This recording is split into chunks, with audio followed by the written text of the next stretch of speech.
আমি আয়েশা নিজেকে ধন্য মনে করি। 9 বছর বয়সে আমি নবীর স্ত্রী হয়েছি। 13 বছর বয়সে নববধূ হয়ে নবীর ঘরে পদার্পণ করেছি। আমি একমাত্র কুমারী। আমি আয়েশা নিজের চোখে জিবরাইলকে দেখেছি। আমি আয়েশা নিজেকে ধন্য মনে করি। আমাকে লক্ষ্য করে আমার আল্লাহ রাব্বুল আলামিন কয়েকটা আয়াতে কারিমা তিনি নাজিল করেছেন। আমি নবীর সঙ্গে একই বিছানায় ঘুমাতাম। আমি থাকা অবস্থায় আল্লাহ তাআলা জিবরাইলের মাধ্যমে ওহী নাজিল করেছেন। আমি থাকা অবস্থায় ওহী নাজিল হতো। আমি আয়েশা নিজেকে ধন্য মনে করি। আমার নবীজি আমার উরুতে মাথা রেখে তিনি জীবনের শেষ নিঃশ্বাস ত্যাগ করেছেন এবং আমি আয়েশা আমার মুখের লালা খেয়ে তিনি দুনিয়া থেকে বিদায় নিয়েছেন। নবী যখন দুনিয়া থেকে বিদায় নেবেন আস্তে করে বলছেন, আয়েশা রে, মুখটা কেমন যেন একটু গন্ধ গন্ধ মনে হচ্ছে। মালাকুল মাউত তো চলে আসবে, একটু মুখটা পরিষ্কার করা দরকার। মিসওয়াক করবো আমি, মিসওয়াক এনে দাও তো।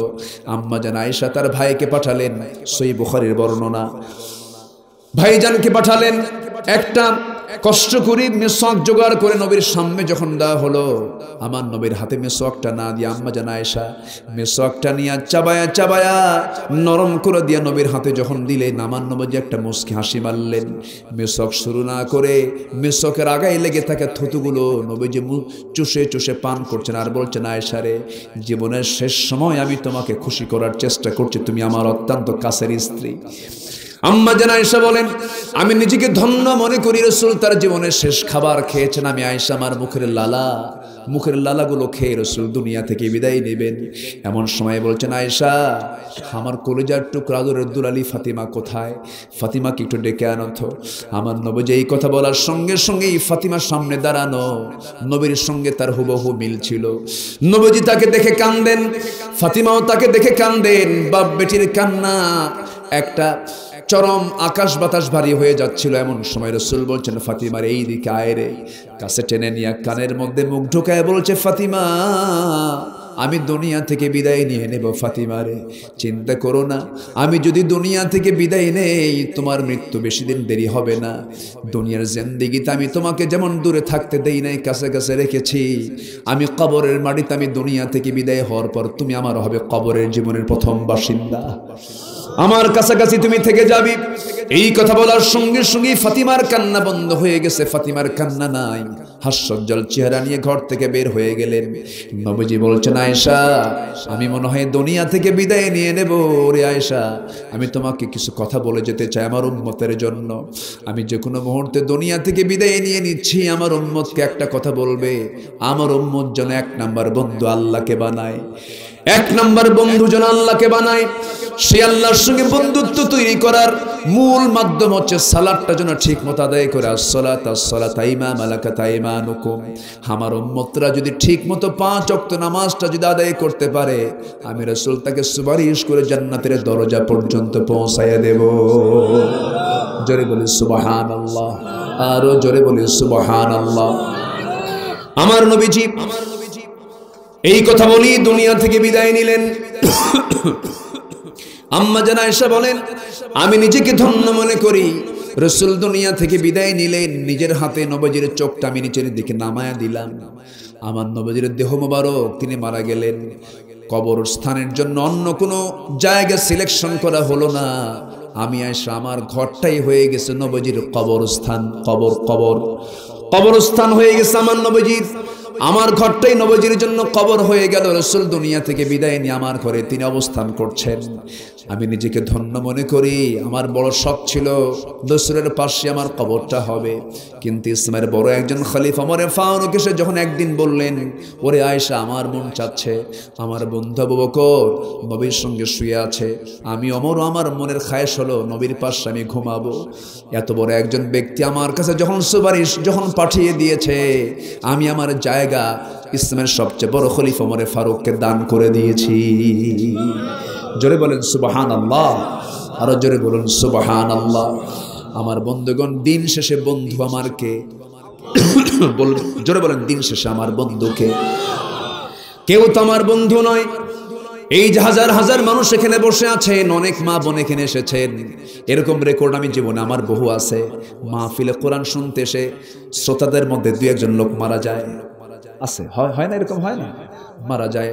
এই নাটোরে এই সিংড়াতেই, সিংড়া পাশে হবে বক্তারপুর নাকি তেলিখালি নাকি যেন আছে, তেলিগ্রাম। হ্যাঁ, আজ থেকে প্রায় 14 বছর আগে মাহফিল শুরু হয়ে গেছে। মাহফিলের মধ্যে সংবাদ আসলো, হুজুর আলোচনা শুনতে এসে একটা লাশ হয়ে গেছে, মানুষ মারা গেছে। এই তো দুনিয়ার নিয়ম। এই যে বসে আছি আমরা, এই যে মুরব্বী সহ, এই যে আমরা সবাই মিলে বসে আছি, এর মধ্যে যে একজনের মৃত্যু যদি হবে না এমন কেউ কি গ্যারান্টি দিতে পারি নাকি? হঠাৎ করে কেউ মারা গেলাম, একটা লোক মরে গেল, এত হাজার হাজার মানুষ, কেউ কি শক্তি দিয়া তাকে বাঁচাতে পারবেন নাকি? হাই হ্যালো দিয়ে বাঁচাতে পারবেন নাকি? এই দুনিয়ার একজন সেরা সিঙ্গার ছিল মাইকেল জ্যাকসন। মাইকেল জ্যাকসন বড় একজন শিল্পী। শোনা যায় সে নাকি কালিমা পড়ে দুনিয়া থেকে বিদায় নিয়েছে, জানি না কতটুকু সত্য। এই মাইকেল জ্যাকসন পৃথিবীতে বেঁচে থাকার জন্য সর্বক্ষণ তার ঘরের আশেপাশে থাকতো শত শত ডাক্তার, অক্সিজেন সে নিয়ে থাকতো, সব সময়ের জন্য সে টিপটপ থাকতো, সে যেন বেশি দিন বাঁচতে পারে। কিন্তু হায়াত যখন উঠে যাবে, হাজার চেষ্টা করেন না কেন, মাত্র 52 বছর বয়সে সেই লোকটা দুনিয়া থেকে বিদায় নিয়েছে। যদি টিপটপ জীবন যাপন করেন, মালাকুল মউত যখন, ঠিক কিনা? ধরুন এই জায়গায় একজনের মরণ হয়ে গেল। গত 2 বছর আগে সিরাজগঞ্জের এক বক্তা ছিলেন রেজাউল করিম কাউসারি, নাম শুনছেন তো? অনেক সুন্দর কথা বলেছেন, ভালো কথা বলতেন, সৃজনশীল মানুষ ছিলেন, খুব ছন্দ দিয়ে কথা বলতেন।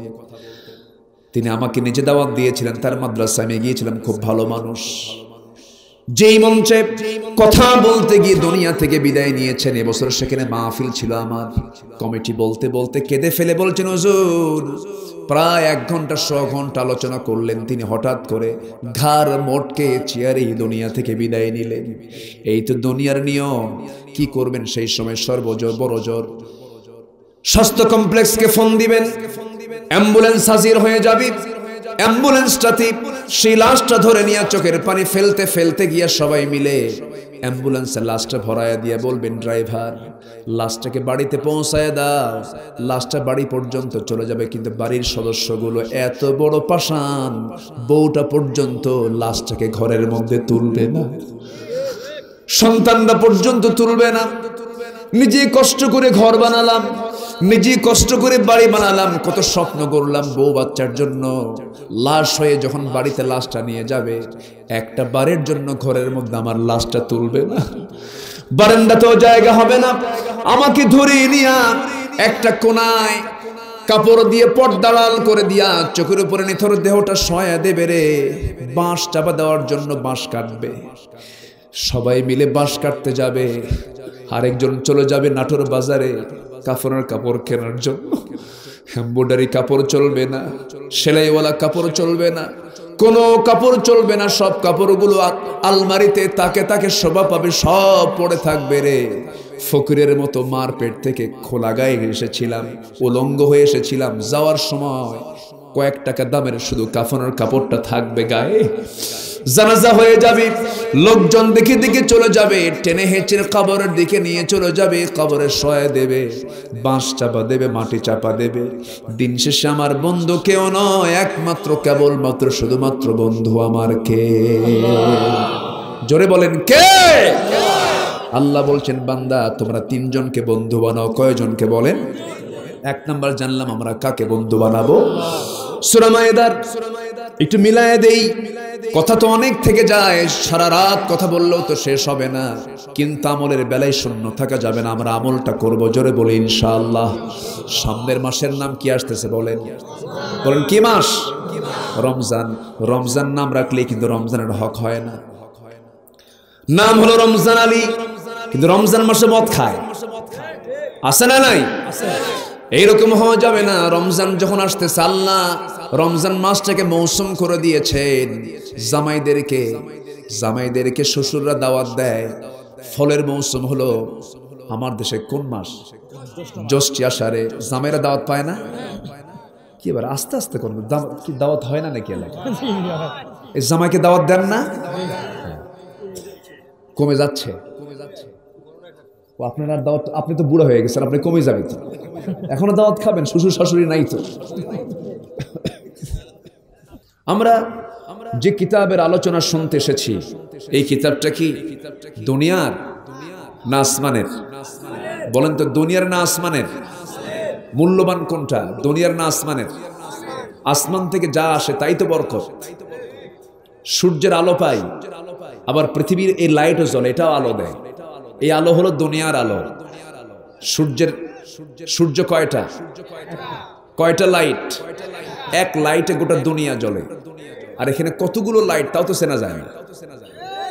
এটা হচ্ছে দুনিয়ার আলোর, হ্যাঁ, দুনিয়ার আলোর ফ্যাসিলিটি এই। আর আল্লাহর আলোর ফ্যাসিলিটি হলো শুধু সূর্য ওঠে গোটা পৃথিবী আলোকিত হয়ে যায়। এটা হচ্ছে আসমানি আলোর বৈশিষ্ট্য। তেমনি আল্লাহ তাআলা এই পৃথিবীতে বহু জ্ঞানী গুণী মানুষ সৃষ্টি করেছেন, তাদের দ্বারা লিখিত কিছু বই আছে। এই বইগুলো দুনিয়ার বই, এই লাইটের মতো কিছু আলো পাওয়া যায়। কিন্তু আসমান থেকে যে কোরআন নাজিল হয়েছে, এই আলোর সাথে পারবে? আচ্ছা, আরো সহজ হবে। গ্রামের মানুষ বৃষ্টির পানিতে মাটির যে উর্বরতা আর শ্যালো মেশিন দিয়ে উঠায়া পানির যে উর্বরতা, এই পানির বরকত বেশি না বৃষ্টির পানির বরকত বেশি? বৃষ্টি আসেই নাই, শুধু আসমানে শুধু মেঘের গর্জন চলছে। মেঘ খালি গর্জন করছে, আওয়াজ হচ্ছে। প্রতিটি মেঘের গর্জনে লক্ষ লক্ষ মেট্রিক টন ইউরিয়ার কাজ করে জমিন। জোরে বলি সুবহানাল্লাহ। সে আসমান থেকে নাজিল হওয়া এই কিতাব, আফসোস লাগে কি জানেন? এই কিতাবটাকে শুধু আমরা একটা জায়গায় রেখে দিয়েছি, সেটা হলো নামাজে কোনো মতো চলে। নামাজে কোনো মতো চলে, কিন্তু সমাজে নাই। কোরআন দিয়ে নামাজ পড়ো, সমাজ কেন গড়ো না? কোরআন দিয়ে নামাজ পড়ো, সমাজ কেন গড়ো না? ও নামাজি, কোরআন দিয়ে নামাজ পড়ো, সমাজ কেন গড়ো না? ঠিক কিনা? নামাজে কত শান্তি না? কোনো ফালাফালি আছে? কোনো গন্ডগোল আছে? আপনি যত বড় নেতা হন, ইমাম সাহেব রুকুতে গেছে, আপনি কি নেতার জোরে কি সেজদা যেতে পারবেন? আগে পারবেন? কোনো ফালাফালি নাই। মসজিদে শুধু নামাজে কোরআনের হুকুমটা মানার কারণে নামাজে কত প্রশান্তি, কোনো হুড়োহুড়ি নাই, কোনো মারামারি নাই। কিন্তু মসজিদ থেকে বের হওয়ার পর আমরা যে চিত্র দেখতে পাচ্ছি, আমার দেশে এখন নেতা বেশি না কর্মী বেশি? ভালো করে কোন, নেতা বেশি না কর্মী বেশি? নেতা বেশি। দেখেন মসজিদে শুধু কোরআনের মানে সিস্টেমে নামাজ হয়, কোনো গন্ডগোল নাই, কোনো মঞ্চে কোনো হইচই নাই। আর এখন নেতা সব বেশি, সামনে তো আর কেউ নাই, সব মঞ্চে, মঞ্চ ভাঙ্গে শেষ। ঠিক কিনা? এই জন্য যেখানে কোরআন থাকবে সেখানে শান্তি থাকবে, যেখানে কোরআন থাকবে না সেখানে শান্তি থাকবে না। কষ্ট পাচ্ছেন আপনারা? আসেন, আমি তো একটু আগে ভাগে আলোচনায় ওঠার চেষ্টা করি, এসেছি বহু আগে। 9টার দিকে উঠলে একটু ভালো হয়। সহিহ হাদিস কিন্তু আমার নবীজি এশার নামাজের আগে সব কাজ সেরে ফেলতেন। এশার নামাজের পরে রাসূল কোনো কথা বলাকে পছন্দ করতেন না, কারণ এশার পরের সময় নেওয়া মানেই তাহাজ্জুদ এবং ফজর ঝুঁকিতে পড়ে যাওয়া। সবই তো ঠিক, কিন্তু একটাও ঠিক নেই। ঠিক আছে না? সবই ঠিক, কিন্তু একটাও ঠিক নেই। বহু কথা বলি, হয় না, পারি না। হুজুর, লোকজন আসতে খুব লেট করে, 11টায় আসে। আমাদের সবকিছু উল্টা পাল্টা হয়ে গেছে। টক শো দেখে রাত 12টার পর, টক মিষ্টি ঝাল আছে না নাই? আমরা নিশি কুটুম হয়ে গেছি। ফজর নামাজ কাজা হয়ে যায়, ঘুম থেকে সকাল 10টার দিকে ওঠে ফজর আলী। নাম কি? ফজর আলী ঘুম থেকে ওঠে কটার দিকে? নাম কি রাখছে? ফজরে নাই। আমরা এই মুসলমান। সম্মানিত ভাইয়েরা, আসুন আলোচনার দিকে চলে যাচ্ছি। খুব বেশি সময় নিয়ে আমি কথা বলবো না, তবে একটা শর্ত দেব আপনাদের। আমি সব জায়গায় কথাটা আমি এবছর বলছি, যা শুনবো দিল থেকে শুনে মানব। জোরে বলি ইনশাআল্লাহ। সবাইকে মানার নিয়তে শুনবেন, সবাইকে মানার নিয়তে শুনবো তো ইনশাআল্লাহ। এত ওয়াজ হয় আমার দেশে, এত ওয়াজ মনে হয় পৃথিবীর কোনো দেশে হয় না। একই গ্রামে 7-8টা মাহফিল হয়, এত ওয়াজ হয়। যুব সমাজ মাহফিল করে, ফজর নামাজ পড়ে না। আমি কি ভুল বলছি? সম্মানিত ভাইয়েরা, আমাদের দেশে সেই ছেলে কবে হবে, কথায় না বড় হয়ে কাজে বড় হবে। কবি নজরুল কত আগেই কথাগুলো বলে দিয়েছেন। কত বক্তব্য আমরা শুনলাম, নেতাদের বক্তব্য শুনে মনে হয় জিব্রাইল নেমে গেছে। এত সুন্দর কথা বক্তার বক্তব্য এত সুন্দর কথা, নেতারা যখন কথা বলে মনে হয় ফেরেশতা বক্তব্য দেয়। আমি কি ভুল বলছি? কিন্তু বাস্তবতা কোথায়? কেন বাস্তবতা নাই? কোরআনকে আমরা ধরেছি না ছেড়েছি? একটা প্রশ্ন করি, গোটা পৃথিবীতে শ্রেষ্ঠ জাতি কারা বলেন তো? মানুষ। শ্রেষ্ঠ মানুষ তো সবাই, শ্রেষ্ঠ জাতি কি? শ্রেষ্ঠ জাতি আমরা যারা বসে আছি, আমরা মুসলমান দাবি করি না? পৃথিবীতে শ্রেষ্ঠ জাতি হলো মুসলমান, 1 নম্বর জাতির নাম। কারণ পৃথিবীর প্রথম মানুষকে, জোরে বলেন। এই জন্য আমার দেশে গুনাহ হতো আদমশুমারি। কি গুনাহ হতো? আদমশুমারি। এবং উর্দু এবং হিন্দিতে মানুষকে আদমি বলে, নেক আদমি সে দোস্তি করো, ভালো লোকের সাথে বন্ধুত্ব তৈরি করো। নেক আদমি, ভালো লোক। বদ আদমি, আদম দিয়ে তারা মানুষকে বোঝায়। সেখান থেকে আদমশুমারি হতো। এখন আর আদম পছন্দ হচ্ছে না, এখন জনশুমারি। কি শুমারি? সেখান থেকে বানর শুমারি। ঠিক কিনা? কয়েকদিন পর বানর যারা, ওদেরকে গণনা করা হবে। আমরা বানর না, আমরা আদম সন্তান। আমরা কি সন্তান বলেন? যারা বানর, ওদের একটা শুমারির দরকার আছে না নাই? মানুষ নাকি আগে বানর ছিল। তার তফসির শুনবেন? তফসির হলো ওদের তফসির, আমাদের না। বলতেছে মানুষ আগে বানর ছিল, বানরগুলো গাছের ডালে ডালে লাফাতে লাফাতে হঠাৎ করে ওই লেজের সাথে গাছের ডালের ঘর্ষণ খাইয়া খাইয়া লেজ পড়িয়া বানর মানুষ হইয়া গিয়াছে।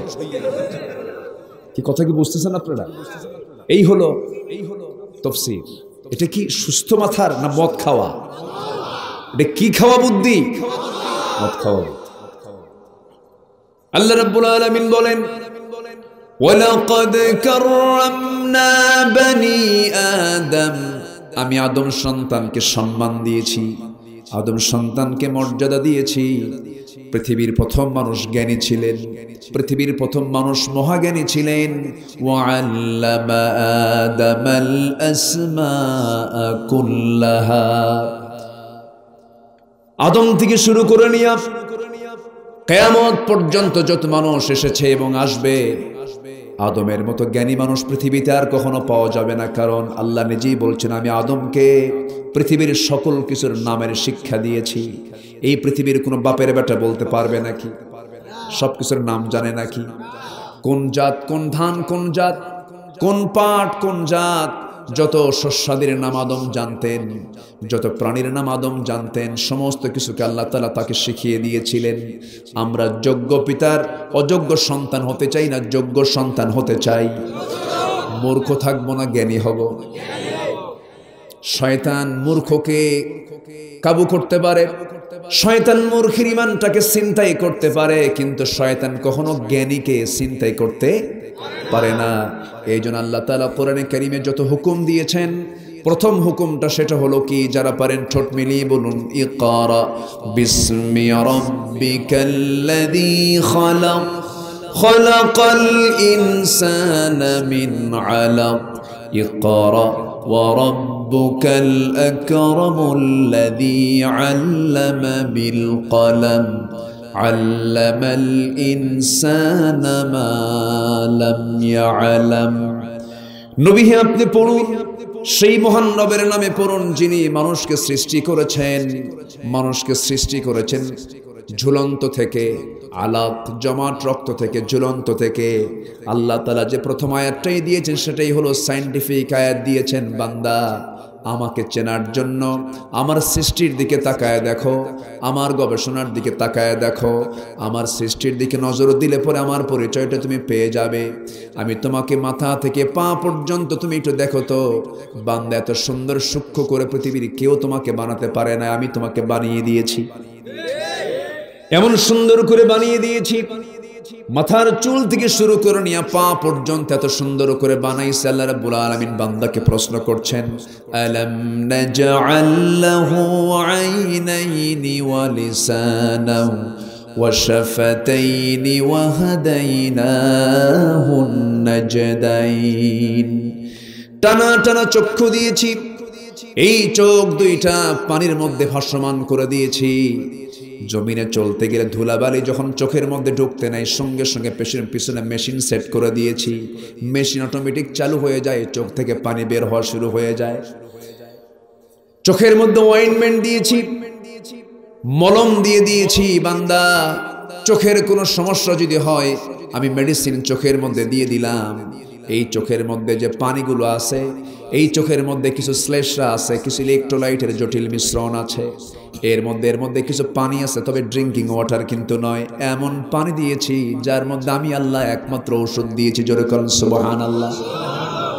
শুধু চোখ বানায়া দিয়ে ছেড়ে দেয় নাই, চোখটা কি মৃত্যু পর্যন্ত যেন ঠিক রাখা যায় তার ব্যবস্থাও করে দিয়েছি।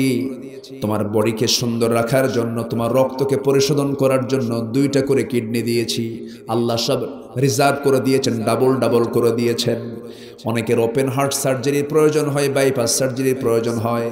যাদের বাইপাস সার্জারি লাগে, বাইপাস সার্জারি করার জন্য বিকল্প রাস্তা দিয়ে হার্ট যেন চলতে পারে, হার্ট যেন সচল থাকতে পারে, যখন বাইপাস সার্জারির প্রয়োজন হয় তখন এক্সট্রা কিছু রগের দরকার হয়, তারের দরকার হয়। সেই রগ তার গরুর রগ দেওয়া হবে না, ছাগলের রগ দেওয়া হবে না, বাবার জন্য ছেলের রগ দেওয়া হবে না, ছেলের জন্য বাবার রগ দেওয়া হবে না। আল্লাহ তাআলা প্রত্যেক বান্দার পায়ের দিকে এক্সট্রা করে কিছু রগ অতিরিক্ত করে দিয়েছেন, অতিরিক্ত রেখে দিয়েছেন, রিজার্ভ রেখে দিয়েছেন। বান্দার যখন বুকে অপারেশন, হার্ট অপারেশনের জন্য যখন রগের প্রয়োজন হয়, ওই বান্দার পায়ের দিকে অতিরিক্ত রেখে দেওয়া আল্লাহ তাআলা সেই রগগুলো কেটে নিয়ে, সেখান থেকে কেটে নিয়ে এই বুকের সঙ্গে জোড়া লাগায় দেওয়া হয়। জোরে বলি সুবহানাল্লাহ। প্রকৃত বন্ধু আমার কে? আসতে বলবেন না কে? আমাকে চালান কে? আমাকে দেখেন কে? কিডনি দিয়েছেন কয়টা? ছোট্ট 2টা কিডনি পিছনে আছে। এই 2টা কিডনি আল্লাহ রাব্বুল আলামিন দিয়ে দিয়েছেন। একটা কিডনি দিলেও চলতো। আল্লাহ বলছেন, বান্দারে চলতে নিয়ে কোনো প্রবলেম যদি হয়ে যায়, একটা কিডনি নষ্ট হবে আর একটা কিডনি তোর সচল থাকবে, তুই আমার জিকির করে বলবি আলহামদুলিল্লাহি রাব্বিল আলামিন। সবাই বলুন আলহামদুলিল্লাহি রাব্বিল আলামিন। প্রশংসা কার? এই বন্ধুর হাতে হাত দিলাম, দেখি হাতের সামনে একটা মেশিন লাগানো। বললাম, বন্ধু তোমার হাতে মেশিন লাগানো কেন? এরকম করে কি যেন চলতেছে। বন্ধু বলতেছে, বন্ধুরে আল্লাহ তাআলা কোটি কোটি টাকার মালিক বানিয়েছেন, কিন্তু আমার কিডনি 2টাই নাই। সপ্তাহে 1 দিন করে ডায়ালিসিস করার জন্য যেতে হয়। ডায়ালিসিস মেশিনটার ওজন হলো 100 কেজি। ডায়ালিসিস ছাড়া মানুষ বাঁচবে না। দেহের সমস্ত রক্তগুলো মেশিনে নিয়ে ফেটে ফেটে আবার এটাকে দেহের মধ্যে ঢুকায় দেওয়া লাগে। এই ডায়ালিসিস করার জন্য আল্লাহ রাব্বুল আলামিন মানুষের দেহে যে কিডনি সেট করেছেন, সংস্থাপন করেছেন, মানুষ তৈরি করেছে ডায়ালিসিস মেশিন 100 কেজি। আর বান্দার দেহের মধ্যে যে 2টা কিডনি দিয়েছেন ডায়ালিসিস করার জন্য, তার ওজন মাত্র 200 গ্রাম। সুবহানাল্লাহ বলবেন না? 200 গ্রাম কিডনির ভিতরে 10 লক্ষ 20 লক্ষ চাকনি দিয়েছেন। সেকেন্ডে রক্তগুলো ফিল্টারিং করছে। আর আল্লাহ বলছেন, বান্দারে এত কিছু তোকে দিয়ে দিলাম, বান্দা তোর মুখ থেকে তুই ক্ষণে ক্ষণে বলবি আলহামদুলিল্লাহি রাব্বিল আলামিন। যৌবনটা দিয়েছেন কে? আসতে বলবেন না কে? যুবক, যৌবনের উন্মাদনায় পাগল হয়ে যাও, মেয়েকে দেখে পাগলা হও। একটা সুন্দরী মেয়েকে দেখে পাগল হয়ে যাও, কিন্তু তোমার ভিতরে থেকে যাওয়া যে যৌবন, এই যৌবনটা যদি আল্লাহ না দিতেন, কি করতে তুমি? তোমার আকর্ষণ থাকতো না। এই যৌবনটা দিয়েছেন কে? এই জন্য মেয়ের দিকে আগে না তাকায়া আগে প্রশংসা করতে হবে কার? আসতে বলবেন না কার? মেয়ের দিকে টান আসছে না নাই? এখন আস্তে আস্তে কয়, যার টান নাই সে তো পুরুষই না। মাহফিল ওঠার আগে কার সঙ্গে যেন বসে গল্প করলাম ঘরের মধ্যে। আমার দেশে কিছু লোক আছে হিজড়া, যারা হকের পক্ষেও কথা বলে না, বাতিলের দিকেও কোনো নড়াচড়া নাই, চুপচাপ বসে থাকে। এরকম কিছু টাইপের লোক আছে না নয়? যে কোনো একটা পরিচয় দিতে হবে, আমি পুরুষ অথবা আমি পুরুষ না, আমি নারী। নারী অথবা পুরুষ, এই দুটো পরিচয়। তো এর মাঝামাঝি একটা আছে, যে পুরুষও না মহিলাও না, যারা দিয়ে কোনো কামই হয় না। যারা বলে আমি কোনো দল করি না, আমি নিরপেক্ষ, এই জাতীয় কিছু লোক আছে না নাই? আমার কোনো দল টল নাই ভাই, আমি এগুলো ঝামেলা ঝুমেলার মধ্যে নাই, আমি নিরপেক্ষ। পৃথিবীতে সবচেয়ে বড় শয়তান সে যে বলে আমার কোনো পক্ষ নাই। আমি যেখান থেকে আজকে আলোচনা করব সেখানে আল্লাহ তাআলা একটা পক্ষ দিয়েছেন, বলছেন ফাইন্না হিজবাল্লাহি হুমুল গালিবুন, নিঃসন্দেহে আল্লাহর দলই হবে বিজয়ী। তাহলে এখানে পক্ষ আছে না নাই? যে বলে আমার পক্ষ নাই, ওটা হিজরা। কষ্ট পাচ্ছেন নাকি? এটা শক্ত কথা বলে ফেললাম মনে হয়। পক্ষ নিতে হবে কার? দল করে যেতে হবে কার? যে বলে আমার কোনো দল নাই, তার দল হলো শয়তান। অবশ্যই দল করতে হবে। দল করার জন্য অর্ডার দিয়েছেন কে? দল কি শয়তানরা করবে নাকি? দল তো ভালো লোক করতে হবে। দল করার জন্য আল্লাহ রাব্বুল আলামিন বলেছেন ওয়ালতাকুম মিনকুম উম্মাতুন ইয়াদউনা ইলাল খায়রি ওয়া ইয়া'মুরুনা বিল মা'রুফি ওয়া ইয়ানহাউনা আনিল মুনকার। তোমাদের ভিতরে অবশ্যই এমন একটি দল থাকা দরকার, যে দল মানুষকে সৎ কাজের আদেশ দেবে, অসৎ কাজের বাধা প্রদান করবে। যে ইমানদার সৎ কাজের আদেশ দিতে পারে না, অসৎ কাজের বাধা দিতে পারে না, সে তো কোনো ইমানদারই না। যার মধ্যে এই টেন্ডেন্সি কাজ করে না, অন্যায় দেখেও অন্যায়কে অন্যায় বলে না, জুলুম দেখেও জুলুমের বিরুদ্ধে সে রুখে দাঁড়ায় না, হারাম দেখে হারামের বিরুদ্ধে কথা বলে না, সে বোবা শয়তান, বোবা শয়তান, বোবা শয়তান। একটা প্রশ্ন করব আমি, আমার দেশে মানুষ বেশি না চোর বেশি?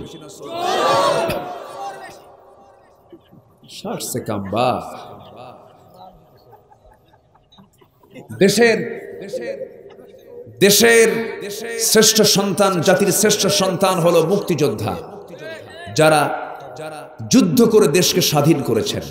আমরা তাদেরকে সেলুট জানাই, আমরা তাদেরকে অভিবাদন জানাই, ধন্যবাদ দিচ্ছি আমরা তাদের যারা ইন্তেকাল করেছেন, শাহাদত বরণ করেছেন, আমরা তাদের রুহের মাগফিরাতও কামনা করছি। দেশের জন্য অনেক কিছু করেছেন। কিন্তু 2000 মুক্তিযোদ্ধা, দেশে যুদ্ধ হয়েছে 52 বছর আগে, দেশ স্বাধীন হলো 52 বছর। 2000 মুক্তিযোদ্ধার ভাতা গ্রহণ করলো, মুক্তিযোদ্ধার ভাতা আছে কিন্তু ভাতা গ্রহণ করলো 2000 মুক্তিযোদ্ধা, তাদের বয়স 52 বছর। যুদ্ধ করলো কোনদিন? আধ্যাত্মিক জগৎ থেকে যুদ্ধ করছে, আধ্যাত্মিক যোদ্ধা। কষ্ট পাচ্ছেন? হলমার্ক কেলেঙ্কারি, শেয়ার বাজার কেলেঙ্কারি, ব্যাংক চুরি, রিজার্ভ চুরি, এই যে বড় বড় ঘটনাগুলো, এগুলোর সাথে কি এই দেশের সাধারণ কোন জনগণ জড়িত? মনে হয় আলেম ওলামা খায়া শেষ করছে, তারা জড়িত। হ্যাঁ, এটা মাথায় রাখবেন। হারামের কোন আরাম নাই। ভাববেন না টাকা থাকলে তার রিজিক হলো না। টাকা পয়সা হলো সর্বনিম্ন রিজিক। সর্বনিম্ন। আর সর্বোত্তম রিজিক হলো আল্লাহর সন্তুষ্টি হাসিল করা। পরিপূর্ণ রিজিক হলো যার স্ত্রী, পরিবার, পরিজন আল্লাহওয়ালা হতে পারে, যাদের দিকে তাকালে কলিজা পরানটা জুড়ায়া যায়। আপনি প্রচুর টাকা পয়সার মালিক হলেন, কিন্তু যায় দেখতেছেন বউটা আরেক দিকে লাইন মারে, মেয়েটা ইয়াবা খায় সিট হয়ে পড়ে থাকে, ছেলেটা চাকু ধরে কয় বাপরে তুই সোজা হ। এই সমস্ত রিজিকের কোনো দাম আছে?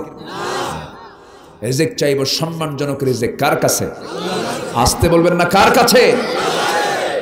যারা অন্যায় করে সম্পদ গড়বে তাদের পরিবার কখনো জান্নাত হবে না, তাদের পরিবারে কখনো সুখ আসবে না। সুখ দেওয়ার মালিককে আসতে বলবেন না, কে? আল্লাহ তাআলা। কথা অনেক আছে, লাইন তো বহুদিকে চলে যায়, একটু বলি। তাহলে আমার দেশে কি বেশি? এত জোরে বললেন, এই চাচা আরো জোরে কইছে। তাই তো মসজিদে গিয়ে নামাজ পড়ে আরাম পাওয়া যায় না। শহরের মসজিদে যদি যান, নতুন জুতা ধরেন 2000 টাকাতে জুতা কিনছেন, যদি আপনি পিছনে রেখে যদি প্রথম কাতারে নামাজ পড়তে যান, সেজদায় গিয়ে তো আপনার তসবিহ বেরই হবে না, খালি মনে হবে জুতা আছে তো। আমি মালদ্বীপ গিয়েছিলাম বছর 10 আগে। মালদ্বীপের এক মন্ত্রী মহোদয়, ছোট্ট দেশ তো, এক মন্ত্রী মহোদয়, আমি একটা সফরে গিয়েছিলাম, তো মন্ত্রী মহোদয়ের সঙ্গে পরিচয় হলো, কথাবার্তা হলো। ছোট্ট দেশ, মন্ত্রীরাও জনগণের সঙ্গে ঘোরে, 4-5 লাখ মানুষ। তো আমি সেন্ট্রাল মসজিদে নামাজ পড়বো, মাগরিবের নামাজ। তো উনি আমাকে সাথে নিয়ে যাচ্ছেন, দেখাচ্ছেন। মসজিদে ঢুকতে নেই, আমার দেশের ন্যাচারাল সিস্টেম, অভ্যাস তো, জুতা হাতে নিয়ে ভিতরে ঢুকতেছি। আমার দিকে তাকায় আছে, হুজুর জুতাও কি নামাজ পড়বে নাকি? তখন আমি বললাম, ভাই আমার দেশে জুতা চুরি হয় তো। জুতা আবার চুরি হয়? আশ্চর্য হয়ে গেছে, যেটা পায়ের তলে থাকে এটাও চুরি হয়। এই হচ্ছে আমরা। চিটাগাং মাহফিল, আলোচনা শেষ করে মোনাজাত করে মঞ্চ থেকে নামবো, দেখি আমার জুতা নাই। এমন ওয়াজ শুনছে, ওয়াজের বরকতে হুজুরকে মহব্বত করে আমার জুতা নিয়ে চলে গেছে। কোথায় যাবেন? আমরা মানুষ হতে পারিনি, আমাদেরকে মানুষ হতে হবে। আমার বোনের সম্পত্তি মেরে খাই, নিজের আপন বোন সম্পত্তি বুঝে দিতে আমরা কৃপণতা অবলম্বন করি, খালি কৌশল করি, বোনের সঙ্গে খারাপ ব্যবহার করি, বোনকে আসতে দেই না, ভাগিনার সঙ্গে কথা বলি না, ভাগিনাকে বলি তোর মা দুষ্ট হয়ে গেছে, বাপের সম্পত্তি এখান থেকে জোর করে নিয়ে যেতে চায়। আমার মায়েরা খুব খুশি, হুজুর ভালো করে কোন ভাই কিছু বসে আছে, গোড়ায় কিন্তু হাত দিচ্ছি, আমাকে দাওয়াত দেন আর না দেন, আমাকে হক কথা বলা দরকার। তো বোন মারা কি বলে, ভাই ভাই বাপ মারা গেছে, ভাই ভাই বোন অংশ পাচ্ছে, বোনের অধিকার আছে না নাই? আছে না? বোনকে দেয় না। ঠান্ডা লাগছে, একটু দোয়া করেন তো আমার জন্য। এই কথার উপর অনেকের হক আছে না? একটু ইনজুরি, একটু ঠান্ডা লাগছে, এই বেশ কয়েকদিন হলেই ঘেমে যাই, ঠান্ডাগুলো বসে যায়। তো আপনাদের এত লোকের যদি একটু দোয়া পাই, আশা করা যায় সুস্থ হয়ে যাবে। জোরে বলি ইনশাআল্লাহ। দিল থেকে দোয়া করবেন তো? আচ্ছা।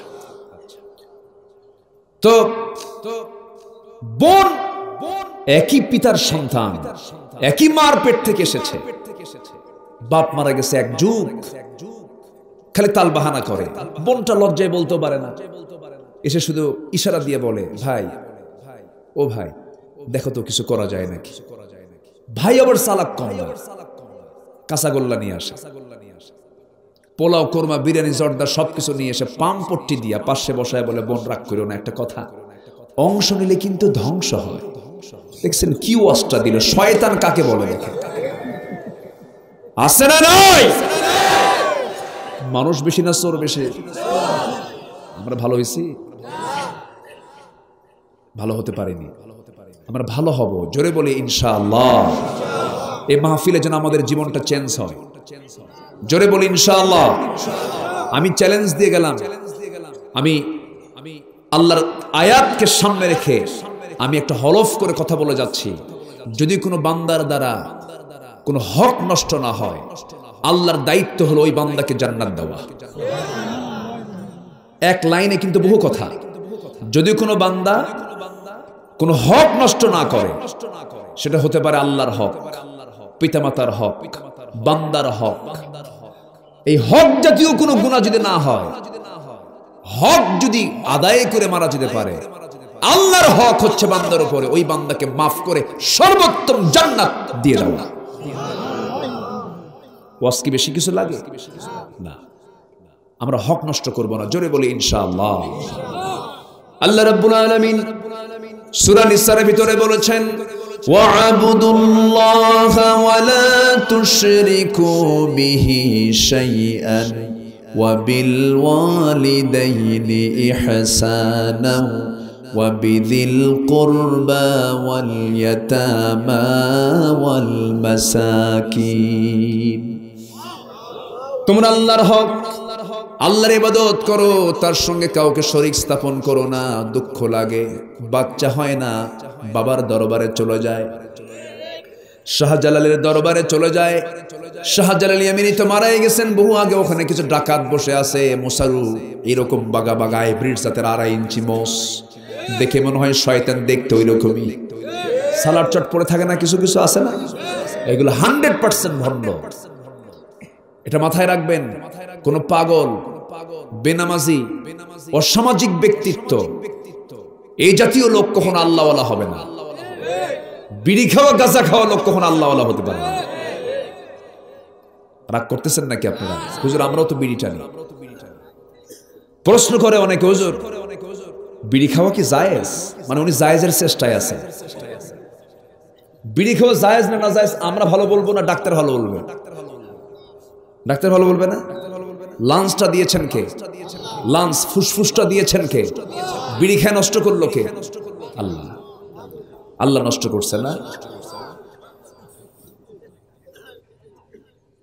তাহলে বিড়ি খেলে লাঞ্চ নষ্ট হয়, প্রশ্ন আমাকে করবেন কেন? প্রশ্ন করবেন ডাক্তারকে। ডাক্তার বলেন বিড়ি খাওয়া জায়েজ না না জায়েজ? ডাক্তারই বাম হাতে বিড়ি হাতে নিয়ে বলে, খবরদার বিড়ি খাবেন না কিন্তু। ওদিকে বাম হাতে বিড়ি, কোথায় যাবে?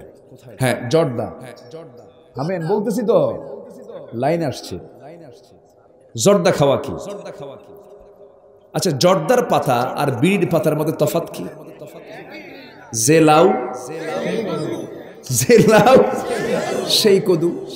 কেউ একটু পুড়ে খায়, কেউ ডাইরেক্ট মারে, ঠিক কিনা? সকল নেশা হারাম। কোন পয়গম্বর চুল পরিমাণ কোন নেশা করেছেন এমন কোন একটা রেকর্ড নাই। আমার নবীজির দাঁত ছিল মুক্তোর দানার মতো চকচকে। সুবহানাল্লাহ বলবেন না? যেদিন মারা যাবেন, আমার নবীজির শেষ আমল ছিল, শেষ সুন্নতি আমল ছিল কি বলেন তো? আর সেই নবীর উম্মত পান খায়া দাঁতটা এত বিশ্রী বানায়, তরমুজের বিচি ফেল। বিড়ি খায়া ঠোঁটটা কালো বানায় ফেলে। আল্লাহ বলছেন, বালা মান কাসাবা সাইয়্যাতান ওয়া হাতাত বিহি খাতিআতুহু। পাপ করবা, পাপ তোমাকে ঘেরাও করবে। বিড়ি খাবা, ঠোঁট কালো, চিহ্ন বুঝবে এটা বিড়ি খোর। জর্দা খাবে, জর্দা খোর। পান খাবে, পান খোর।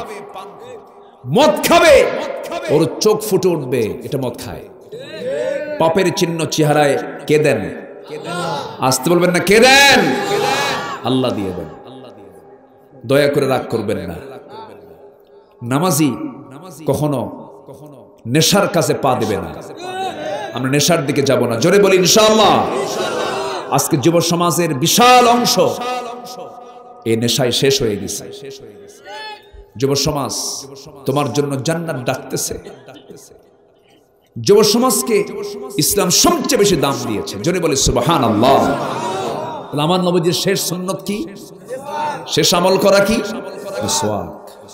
ঘটনাটা একটু মনে পড়লো, বলে ফেলি। বলি আমার ভাইয়েরা, নবীজি আমার দুনিয়া থেকে বিদায় নেবেন।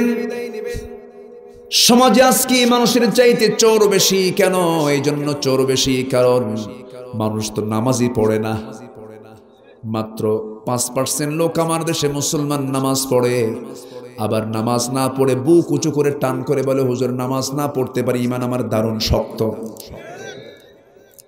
হিম্মত দিয়ে বলে ফেলে, না না, নামাজ না পড়লে ঈমান কখনো মজবুত হতে পারে না। আমার নবীজি যখন দুনিয়া থেকে বিদায় নেবেন, বিদায়ের শেষ সময় তিনি বুঝে দিয়ে গেছেন, ও দুনিয়ার মানুষ, নেতৃত্ব তৈরি করতে হবে নামাজ থেকে। নামাজ থেকে নেতৃত্ব চলে আসবে। নবীজি দুনিয়া থেকে বিদায় নেবেন, বিদায় লগন যখন চলে এসেছে, একবার হুঁশ একবারে বেহুশ। আমার নবীজি আম্মা জান আয়েশার ঘরের মধ্যে ঢুকে পড়লেন। অসুস্থ শরীর, আজান হয়ে গেছে। আমার নবীজি বলছেন, আমার আয়েশা, বেলাল তো আজান দিল, মসজিদে যাওয়া দরকার। আমার নবীজি সারা জীবন আজান শুরু হওয়ার সঙ্গে সঙ্গেই তিনি বেলালের সামনে গিয়ে দাঁড়াতেন, আর বেলাল রাসূলকে দেখে দেখে জীবন্ত আজান দিয়েছেন, আশহাদু আন্না মুহাম্মাদার রাসূলুল্লাহ। রাসূলকে দেখে দেখে তিনি আজান দিতেন।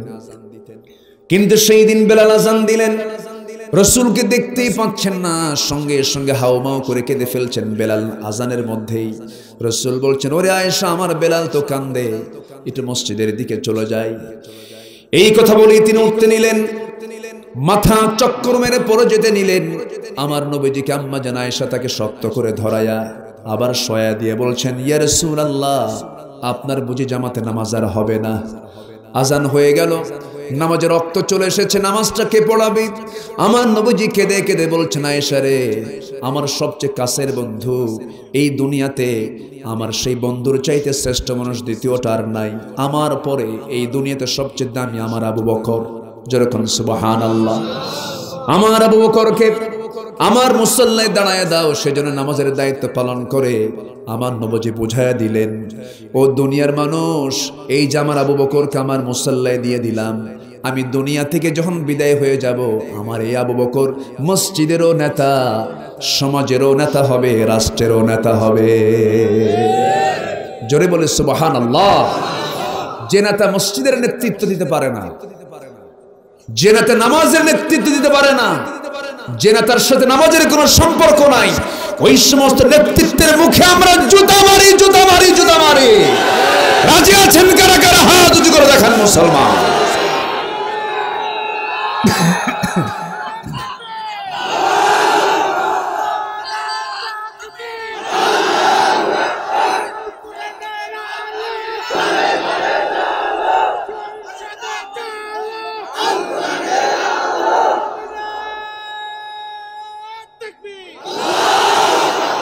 আল্লাহ কবুল করুন, আল্লাহ কবুল করুন। কারণ হাসরের ময়দানে বিপদে পড়া যাবে না। হাসরের ময়দানে প্রত্যেক ব্যক্তিকে তার নেতা সহ ডাকা হবে। কোরআন বলছে, আমি আমার কথা নয়, কোরআন বলছে, ইয়াওমা নাদউ কুল্লা উনাসিম বিইমামিহিম। সেদিন প্রত্যেক ব্যক্তিকে তার নেতা সহ ডাকা হবে। সেদিন হবে নেতা কর্মীর মধ্যে মারামারি, বাকবিতণ্ডা হবে। আল্লাহ বলবেন, তোমাকে আজকে জাহান্নাম যেতে হবে। কর্মী বলবে, আল্লাহ আমার দোষ নাই, নেতা আমারে বলছে। নেতা বলবে, আল্লাহ আমি ওরে বলছি দেখে ও শুনলো কেন? কি কথা কি বুঝতেছেন আপনারা? গন্ডগোল শুরু হয়। এই গন্ডগোল আমরা চাই না। যে নেতা আমার জন্য জান্নাতের কারণ হবে, তিনি হবেন আমার দুনিয়ার লিডার। দুনিয়াতে তিনি আমার নেতা হবেন, যে নেতৃত্বের কারণে আমার জান্নাতের কারণ হয়ে যাবে। আমার কথা কি কষ্ট হচ্ছে আপনাদের? আমার নবীজি যখন বলে দিলেন, আবু বকর আমার মুসল্লায় নামাজ পড়াবি, ঘোষণা হয়ে গেছে, নামাজে দাঁড়িয়ে পড়েছেন। আমার নবীজি শুনতে পেলেন আকামাত শুরু হয়ে গেছে। রাসূল কেঁদে কেঁদে বলছেন, আয়েশা রে, আমাকে একটু নিয়ে যাও তো, জানালার কাছে দাঁড় করায় দাও, আমি একটু নামাজের দৃশ্য দেখতে চাই। যখন তাকে নিয়ে যাওয়া হলো, শক্ত করে ধরলেন, নবীজি নিজের চোখে দেখতে পাচ্ছেন সাহাবীরা নামাজ পড়ে আর চোখের পানি ফেলে ফেলে কান্দে। সাহাবীদের কান্নার আওয়াজ নবীজির চোখ থেকে পানি বের করে দিয়েছে। রাসূলও কাঁদতেছেন। আম্মা জান আয়েশা বলেন, ইয়া রাসূলুল্লাহ, আপনার চোখে পানি কেন? সাহাবীরা তো নামাজ পড়ে। এই তো কোনো দুঃখের কারণ নয়। রাসূল বলছেন, আয়েশা রে, মানুষ কান্না চোখ থেকে পানি কখন বের করে? দুইটা মুহূর্তে, একটা হলো চরম দুঃখের সময় আর একটা হলো চরম আনন্দের সময়। আমার যে চোখের পানি দেখছো আয়েশা রে, আল্লাহর কসম করে বলি, এই চোখের পানি আমার চরম আনন্দের চোখের পানি।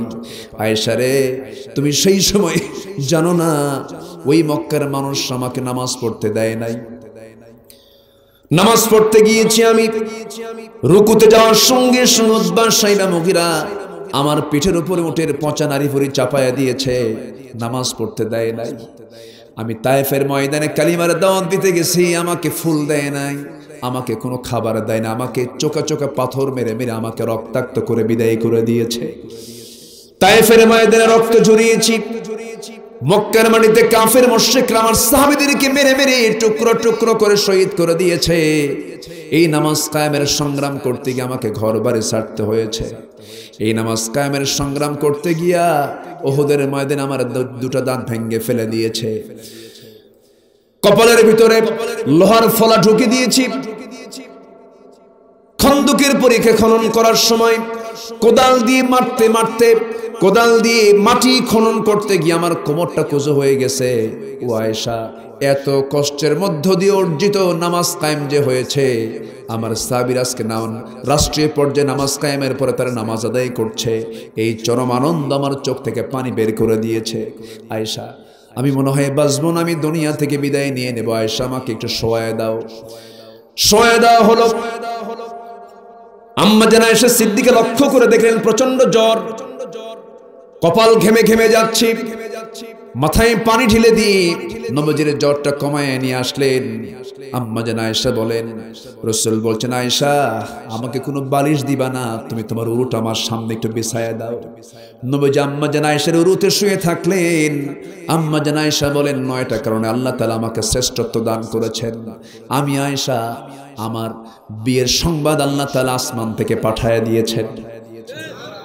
আমি আয়েশা নিজেকে ধন্য মনে করি। 9 বছর বয়সে আমি নবীজির স্ত্রী হয়েছি। 13 বছর বয়সে নববধূ হয়ে নবীর ঘরে পদার্পণ করেছি।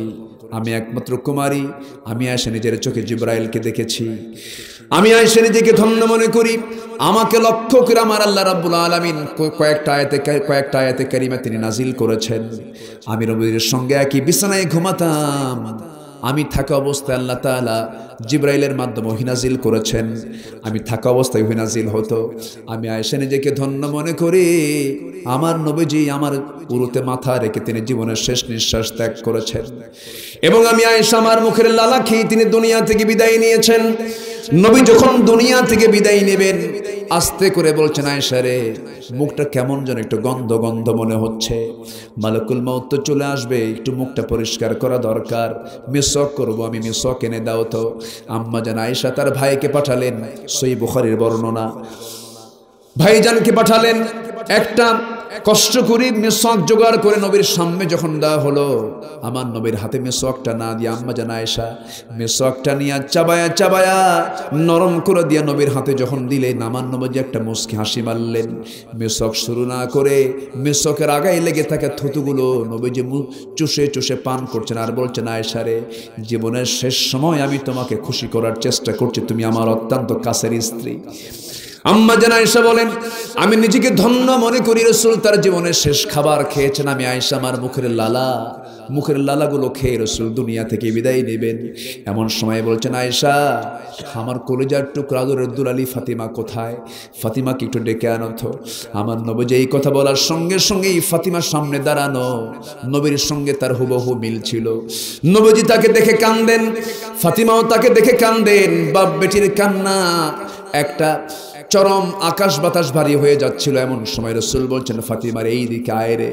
কাছে টেনে নিয়ে কানের মধ্যে মুখ ঢোকায় বলছে, ফাতিমা, আমি দুনিয়া থেকে বিদায় নিয়ে নেব ফাতিমারে। চিন্তা করো না, আমি যদি দুনিয়া থেকে বিদায় নেই তোমার মৃত্যু বেশি দিন দেরি হবে না। দুনিয়ার জিন্দেগিতে আমি তোমাকে যেমন দূরে থাকতে দেই নাই, কাছে কাছে রেখেছি, আমি কবরের মাটিতে আমি দুনিয়া থেকে বিদায় হওয়ার পর তুমি আমার হবে কবরের জীবনের প্রথম বাসিন্দা, আমার কাছাকাছি তুমি থেকে যাবি। এই কথা বলার সঙ্গে সঙ্গে ফাতিমার কান্না বন্ধ হয়ে গেছে, ফাতিমার কান্না নাই, হাস্যোজ্জ্বল চেহারা নিয়ে ঘর থেকে বের হয়ে গেলেন। নবীজি বলছেন, আয়েশা আমি মনে হয় দুনিয়া থেকে বিদায় নিয়ে নেব রে আয়েশা, আমি তোমাকে কিছু কথা বলে যেতে চাই আমার উম্মতের জন্য। আমি যে কোনো মুহূর্তে দুনিয়া থেকে বিদায় নিয়ে নিচ্ছি, আমার উম্মতকে একটা কথা বলবে, আমার উম্মত যেন এক নাম্বার বন্ধু আল্লাহকে বানায়, এক নাম্বার বন্ধু যেন আল্লাহকে বানায়। সে আল্লাহর সঙ্গে বন্ধুত্ব তৈরি করার মূল মাধ্যম হচ্ছে সালাতটা যেন ঠিক মতো আদায় করে। আসসালাতা ইমা মালাকাত আইমানুকুম, আমার উম্মতরা যদি ঠিক মতো 5 ওয়াক্ত নামাজটা যদি আদায় করতে পারে, আমি রাসূল তাকে সুপারিশ করে জান্নাতের দরজা পর্যন্ত পৌঁছায়া দেব। জোরে বলি সুবহানাল্লাহ, আরো জোরে বলি সুবহানাল্লাহ। আমার নবীজি এই কথা বলি দুনিয়া থেকে বিদায় নিলেন। আম্মা জান আয়েশা বলেন, আমি নিজেকে ধন্য মনে করি, রাসূল দুনিয়া থেকে বিদায় নিলেন, নিজের হাতে নবীজির চোখটা আমি নিচের দিকে নামায়া দিলাম। আমার নবীজির দেহ মোবারক, তিনি মারা গেলেন। কবরস্থানের জন্য অন্য কোনো জায়গা সিলেকশন করা হলো না। আমি আয়েশা আমার ঘরটাই হয়ে গেছে নবীজির কবরস্থান, কবরস্থান হয়ে গেছে আমার নবীজির, আমার ঘরটাই নবীজির জন্য কবর হয়ে গেল। রাসূল দুনিয়া থেকে বিদায় নিয়ে আমার ঘরে তিনি অবস্থান করছেন। আমি নিজেকে ধন্য মনে করি, আমার বড় শখ ছিল রাসূলের পাশে আমার কবরটা হবে, কিন্তু ইসলামের বড় একজন খলিফা ওমর ফারুক এসে যখন একদিন বললেন, ওরে আয়েশা আমার মন চাচ্ছে আমার বন্ধু আবু বকর নবীর সঙ্গে শুয়ে আছে, আমি ওমরও আমার মনের খায়েশ হলো নবীর পাশে আমি ঘুমাবো। এত বড় একজন ব্যক্তি আমার কাছে যখন সুপারিশ যখন পাঠিয়ে দিয়েছে, আমি আমার জায়গা ইসলামের সবচেয়ে বড় খলিফা ওমর ফারুককে দান করে দিয়েছি। জোরে বলেন সুবহানাল্লাহ, আরো জোরে বলুন সুবহানাল্লাহ। আমার বন্ধুগণ, দিন শেষে বন্ধু আমার কে? জোরে বলেন, দিন শেষে আমার বন্ধুকে? কেউ তো আমার বন্ধু নয়। এই যে হাজার হাজার মানুষ এখানে বসে আছেন, অনেক মা বোন এখানে এসেছেন, এরকম রেকর্ড আমি জীবনে আমার বহু আছে। মাহফিলে কোরআন শুনতে এসে শ্রোতাদের মধ্যে 2-1 লোক মারা যায়, আছে, হয় না? এরকম হয় না? মারা যায়। এই নাটোরে এই সিংড়াতেই, সিংড়া পাশে হবে বক্তারপুর নাকি তেলিখালি নাকি যেন আছে, তেলিগ্রাম। হ্যাঁ, আজ থেকে প্রায় 14 বছর আগে মাহফিল শুরু হয়ে গেছে। মাহফিলের মধ্যে সংবাদ আসলো, হুজুর আলোচনা শুনতে এসে একটা লাশ হয়ে গেছে, মানুষ মারা গেছে। এই তো দুনিয়ার নিয়ম। এই যে বসে আছি আমরা, এই যে মুরব্বী সহ এই যে আমরা সবাই মিলে বসে আছি, এর মধ্যে যে একজনের মৃত্যু যদি হবে না এমন কেউ কি গ্যারান্টি দিতে পারে নাকি? হঠাৎ করে কেউ মারা গেলাম, একটা লোক মরে গেল, এত হাজার হাজার মানুষ, কেউ কি শক্তি দিয়া তাকে বাঁচাতে পারবেন নাকি? হাই হ্যালো দিয়ে বাঁচাতে পারবেন নাকি? এই দুনিয়ার একজন সেরা সিঙ্গার ছিল মাইকেল জ্যাকসন, বড় একজন শিল্পী। শোনা যায় সে নাকি কালিমা পড়ে দুনিয়া থেকে বিদায় নিয়েছে, জানি না কতটুকু সত্য। এই মাইকেল জ্যাকসন পৃথিবীতে বেঁচে থাকার জন্য সর্বক্ষণ তার ঘরের আশেপাশে থাকতো শত শত ডাক্তার, অক্সিজেন সে নিয়ে থাকতো, সব সময়ের জন্য সে টিপটপ থাকতো, সে যেন বেশি দিন বাঁচতে পারে। কিন্তু হায়াত যখন উঠে যাবে, হাজার চেষ্টা করেন না কেন, মাত্র 52 বছর বয়সে সেই লোকটা দুনিয়া থেকে বিদায় নিয়েছে। যদি টিপটপ জীবন যাপন করেন, মালাকুল মউত যখন, ঠিক কিনা? ধরুন এই জায়গায় একজনের মরণ হয়ে গেল। গত 2 বছর আগে সিরাজগঞ্জের এক বক্তা ছিলেন রেজাউল করিম কাউসারি, নাম শুনছেন তো?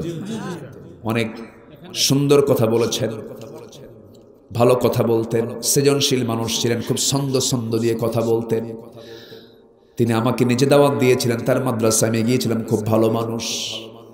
যেই মঞ্চে কথা বলতে গিয়ে দুনিয়া থেকে বিদায় নিয়েছেন, এবছর সেখানে মাহফিল ছিল আমার। কমিটি বলতে বলতে কেঁদে ফেলে বলছেন, হুজুর প্রায় 1 ঘন্টা 100 ঘন্টা আলোচনা করলেন, তিনি হঠাৎ করে ঘাড় মোটকে চেয়ারে দুনিয়া থেকে বিদায় নিলেন। এই তো দুনিয়ার নিয়ম, কি করবেন সেই সময়? সর্বজোর বড় জোর, স্বাস্থ্য কমপ্লেক্সকে ফোন দিবেন, অ্যাম্বুলেন্স হাজির হয়ে যাবে। অ্যাম্বুলেন্সটাতে সেই লাশটা ধরে নিয়ে চোখের পানি ফেলতে ফেলতে গিয়া সবাই মিলে অ্যাম্বুলেন্সের লাশটা ভরায়া দিয়ে বলবেন, ড্রাইভার লাশটাকে বাড়িতে পৌঁছায় দাও। লাশটা বাড়ি পর্যন্ত চলে যাবে, কিন্তু বাড়ির সদস্যগুলো এত বড় পাষাণ, বউটা পর্যন্ত লাশটাকে ঘরের মধ্যে তুলবে না, সন্তানরা পর্যন্ত তুলবে না। নিজে কষ্ট করে ঘর বানালাম, নিজে কষ্ট করে বাড়ি বানালাম, কত স্বপ্ন করলাম বউ বাচ্চার জন্য। লাশ হয়ে যখন বাড়িতে লাশটা নিয়ে যাবে, একটা বারের জন্য ঘরের মধ্যে আমার লাশটা তুলবে না, বারান্দাতেও জায়গা হবে না। আমাকে ধরে নিয়া একটা কোনায় কাপড় দিয়ে পর্দা লাল করে দিয়া চোখের উপরে নিথর দেহটা শোয়া দেবে রে। বাঁশ চাপা দেওয়ার জন্য বাঁশ কাটবে, সবাই মিলে বাঁশ কাটতে যাবে। আরেকজন চলে যাবে নাটোর বাজারে কাফনের কাপড় কেনার জন্য। এমব্রয়ডারি কাপড় চলবে না, সেলাইওয়ালা কাপড় চলবে না, কোনো কাপড় চলবে না। সব কাপড়গুলো আলমারিতে তাকে তাকে শোভা পাবে, সব পড়ে থাকবে রে। ফকিরের মতো মার পেট থেকে খোলা গায়ে এসেছিলাম, উলঙ্গ হয়ে এসেছিলাম। যাওয়ার সময় কয়েক টাকা দামের শুধু কাফনের কাপড়টা থাকবে গায়ে। জানাজা হয়ে যাবে, লোকজন দেখে দেখে চলে যাবে, টেনে হেঁচড়ে কবরের দিকে নিয়ে চলে যাবে, কবরে শোয়া দেবে, বাঁশ চাপা দেবে, মাটি চাপা দেবে। দিন শেষে আমার বন্ধু কেউ নয়, একমাত্র কেবলমাত্র শুধুমাত্র বন্ধু আমার কে? জোরে বলেন কে? আল্লাহ বলছেন, বান্দা তোমরা তিনজনকে বন্ধু বানাও। কয়জনকে বলেন? এক নাম্বার জানলাম আমরা কাকে বন্ধু বানাবো। সূরা মায়েদার একটু মিলায়ে দেই, কথা তো অনেক থেকে যায়, সারা রাত কথা বললেও তো শেষ হবে না, কিন্তু আমলের বেলায় শূন্য থাকা যাবে না। আমরা আমলটা করব, জোরে বলি ইনশাআল্লাহ। সামনের মাসের নাম কি আসতেছে বলেন? বলেন কি মাস? রমজান। রমজান নাম রাখলে কিন্তু রমজানের হক হয় না। নাম হলো রমজান আলী, কিন্তু রমজান মাসে মদ খায়, আছে না নাই? এইরকম হওয়া যাবে না। রমজান যখন আসতেছে, আল্লাহ রমজান মাসটাকে মৌসুম করে দিয়েছেন। জামাইদেরকে শ্বশুররা দাওয়াত দেয়।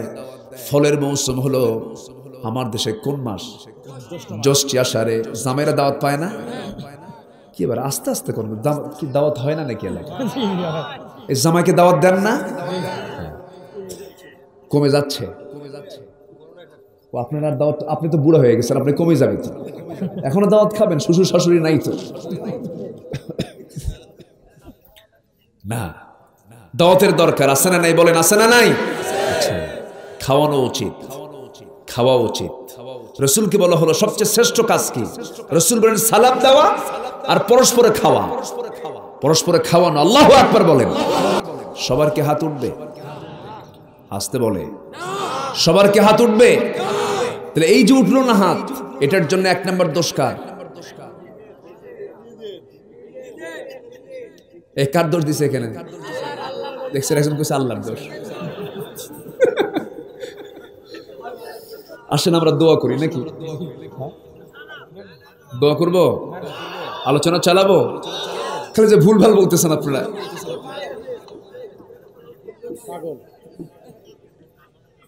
রাত বেশি হলে কিন্তু সেন্স একটু ডেভেলপ থাকে না।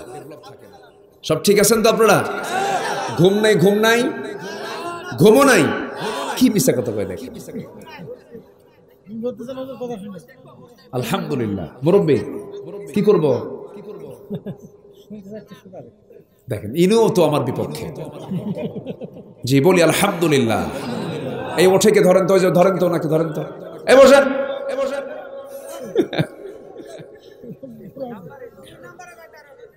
বসেন। একটু মজা করলাম, রাগ করেন না, কেউ উঠবেন না, মেহরবানি করে বসো। এই তো আর কিছুক্ষণ আমাদের বন্ধু তিনজন আমরা আজকে শুনে যাব, জোরে বলি ইনশাআল্লাহ। তাহলে কোরআন যে আমরা পড়তে পারি না, পড়া শিখি না, এটার জন্য এক নাম্বার ব্যর্থতা নিজের, কিন্তু পারিবারিক দোষও আছে না নাই? খালি কেজিতে পাঠায়, কিসে পাঠায়? কেজিতে পাঠায়, কেজিতে। সেরের ওজন বেশি না কেজির ওজন বেশি? কেজির ওজন বেশি। এই জন্য বাচ্চার গায়ের যে ওজন, ব্যাগের ওজন তার চেয়ে ডবল। ব্যাগ নিয়ে পিঠ বাঁকা হয়ে যায়। এত বই ছোট বাচ্চাকে দেওয়া হয়, এত বই পড়ার দরকার নাই। ছোট্ট বাচ্চার সিনাতে কোরআন ঢুকায় দেন। আপনার সন্তানকে পৃথিবীর কেউ পাহারা দেবে না, কোরআন আপনার সন্তানকে পাহারা দেবে। রমজান মাস হবে কোরআন শেখার মাস। জোরে বলি ইনশাআল্লাহ। সবাইকে কোরআন শিখতে রাজি আছেন? কোরআন শিখবো আমরা। আগামী রমজান হবে কি শেখার রমজান। রমজান মাসে কি নাজিল হয়েছে? কোরআন নাজিল হয়েছে। পারিবারিক দোষ নাম্বার 3 হলো শিক্ষা ডিপার্টমেন্টেরও দোষ আছে না নাই? সকল পরীক্ষায় যদি বলা হতো সকল ভাইবা পরীক্ষায় যারা মুসলমান তাদেরকে কোরআন থেকে 1 পৃষ্ঠা তেলাওয়াত ধরা হবে, বলেন তো ঠেলার নাম কি? শর্ত যে প্রত্যেক শিক্ষার্থী যারা ভাইবা বোর্ডে আসবে মুসলমান যদি হয় তাকে 1 পৃষ্ঠা করে কোরআন তেলাওয়াত শোনাতে হবে, সহি তেলাওয়াত শোনাতে হবে। কারো কি তেলাওয়াত কি গলত থাকতো? কোরআন সুন্দর করে সহি করে পড়া কি সুন্নত? যেরকম কোরআন সহি করে তেলাওয়াত করা কি নামাজ পড়া কি? নামাজের সহি তেলাওয়াত করা কি ফরজ। পার্লামেন্টে কারি সাহেব যায় নাই, বহুদিন আগের কথা। তেলাওয়াত করবে কে? এক এমপি কে বলা হয়েছে, পার্লামেন্ট মেম্বারকে বলা হয়েছে যে আপনি তেলাওয়াত করেন। উঠে দাঁড়ায় তেলাওয়াত করতেছে, বুঝতেছেন কি? শয়তান কয় তোর আমার তেলাওয়াত ভালো আছে। এই হচ্ছে তেলাওয়াতের দশা। কোরআন কাকে লানত দেয়? কোরআন কাকে লানত দেয়? রুব্বা কারিন লিল কোরআনি ওয়াল কোরআনু ইয়ালানুহু। কোরআন তাকে লানত দেয় যে কোরআনটাকে সহি করে পড়ে না। কোরআন সহি করে পড়ার দরকার আছে না নাই? চাচার বয়স 60 বছর, চাচাকে বলে চাচা কোরআন শরীফটা পড়েন তো, পড়া শিখেন। কে বাবা মুখে আসি না, খুব চেষ্টা করি, হয় না মুখে। কে চাচা আপনার যে জমি একটা আছে নলডাঙ্গা পৌরসভার সামনে, ওই জমির দাগ নাম্বার কত? কি 63। কি কথা কি বুঝতেছেন?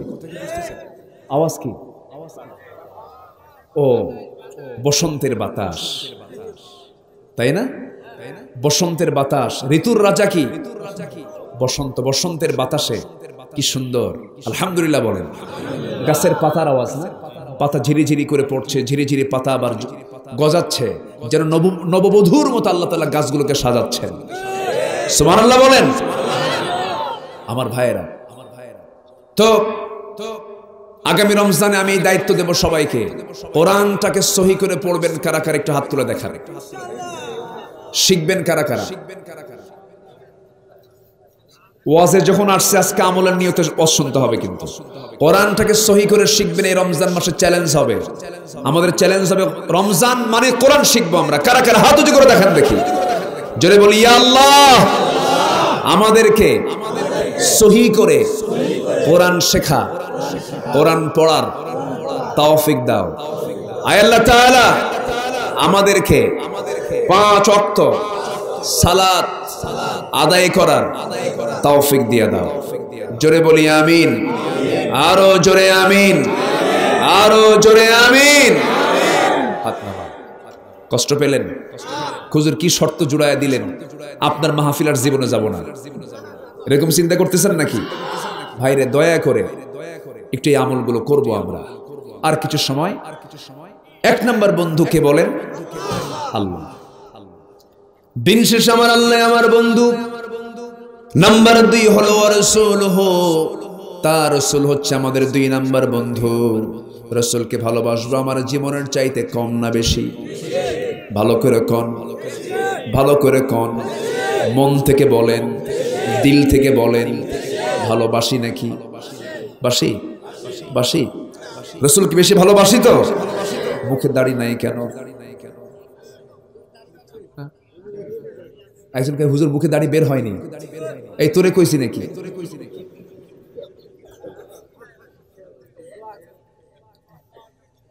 প্যান্ট পরে ছেলেরা, প্যান্ট ওই ভারতের কোন অভিনেতারা প্যান্ট পরে, সেনা প্যান্ট, হাঁটুতে ফাটা, হাঁটু ফাটা প্যান্ট আছে না নাই? হাঁটু ফাটা প্যান্ট আছে, নতুন প্যান্ট কিনে আনছে সে। না প্যান্ট পরে হচ্ছে নাফির নিচে, শার্টও ছোট প্যান্টও ছোট। মসজিদে যায় ওগুলো নিয়ে নামাজও পড়ে। অনেকদিন আগের কথা, আমি মসজিদে গিয়ে সুন্নতের নিয়ত করব। আমি দেখি যে এক ছেলে নামাজ পড়তেছে এরকম ড্রেস পরে। ভাবলাম দেখি তোর নামাজটাকে দেখি। ও যখন ওই প্যান্টের শার্ট নিয়ে যখন রুকুতে গেছে, রুকুর ঠেলায় দেখি পিছনে খুলে গেছে।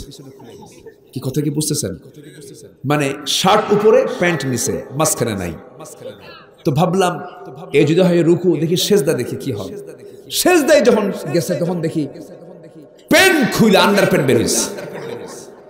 আমি কি ভুল বলতেছি? বলেন তো, নামাজ আগে না সতর আগে? নামাজ আগে না সতর আগে? আখিরি জামানায় পোশাক মানুষ পরবে, কিন্তু পোশাকটা পরেও তাকে উলঙ্গ দেখা যাবে। সেই পরিবেশ কি এখন আসছে না? মেয়েরা বোরকা পরে, বোরকা পরার পরেও মেয়েদের শরীর দেখা যায়। আমি কি ভুল বলছি? এটা কি বোরকা ঢাকার জন্য না দেখানোর জন্য? এমন জাতীয় বোরকা পরা যাবে। মেয়েদের পর্দা। আমার যদি দুটা লাইনের বক্তব্য শোনেন, ঘন্টার পরে ঘন্টা ওয়াজ লাগে না। দুটা লাইনের কথা, শুধুমাত্র 14 জন পুরুষ আর 14 জন নারী। পুরুষের জন্য 14 জন নারী আর মেয়েদের জন্য 14 জন পুরুষ। এই 14 জন পুরুষ এবং 14 জন নারীকে যদি মাথায় রেখে বাকি পৃথিবীর সকল নর নারীর সাথে যদি আমরা পর্দা অবলম্বন করি, আল্লাহর ওয়াদা, ওই বান্দাকে আমি জান্নাত দিয়ে দেব। কারণ আজকের সমাজে সবচেয়ে বেশি গুনাহ হলো জেনার গুনাহ, ঠিক কি না? মোবাইলে গুনাহ আছে না নাই? মোবাইলকে সবার জন্য ইউজ করা জায়েজ। যে মোবাইলের গোলাম তার ব্যবহার করা জায়েজ নাই। যে মোবাইলকে চালায় সে পারবে, যাকে মোবাইল চালায় সে ব্যবহার করতে পারবে না। আমার কথা মনে বুঝতেছেন কিনা জানি না। চুয়াডাঙ্গা মাহফিল ছিল আমার, চুয়াডাঙ্গা মাহফিলে খেতে বসছি। এক মুরব্বী বলতেছে, হুজুর আপনার বাড়ি কোথায়? বললাম আমার বাড়ি তো থাকি ঢাকায়, আমার জন্মস্থান উত্তরবঙ্গে, আমার বাড়ি কিন্তু বগুড়া জন্মস্থান। তো উনি আমাকে বললেন, হুজুর আমি আমার মেয়েকে বিয়ে দিয়েছি ঠাকুরগা। ঠাকুরগা মানে আমার বাড়ি থেকেও তো 200 মাইল, এত দূরে চুয়াডাঙ্গা থেকে মেয়েকে বিয়ে দিলেন। এই বিয়ার ঘটকটাকে? হুজুর মোবাইল। ঘটককে মোবাইল। তো আপনি মোবাইল কিনে দিলেন কেন? বলতে, হুজুর মোবাইল কি কিনে দেওয়া লাগে? আমাকে বলল, আমার মেয়ে আব্বা ইন্টারে পড়ি, সায়েন্সে পড়ি, বায়োলজির ক্লাস করতে হয় অনলাইনে। কি কথা কি বোঝা গেল? বায়োলজি অনলাইনে ক্লাস করতে হয়, কিন্তু ও যে অনলাইনের ক্লাস করতে করতে এই লাইন খুলছে তা তো জানি না হুজুর। কি কথা কি বুঝতেছেন আপনারা?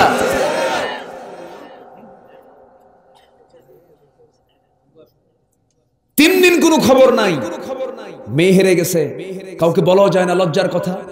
3 দিন পরে রিং বাজতেছে, সালাম দিয়া বলে, আব্বা চিন্তা করো না, সব কাজ ফয়সালা করছি। কি কথা কি বুঝতেছেন আপনারা?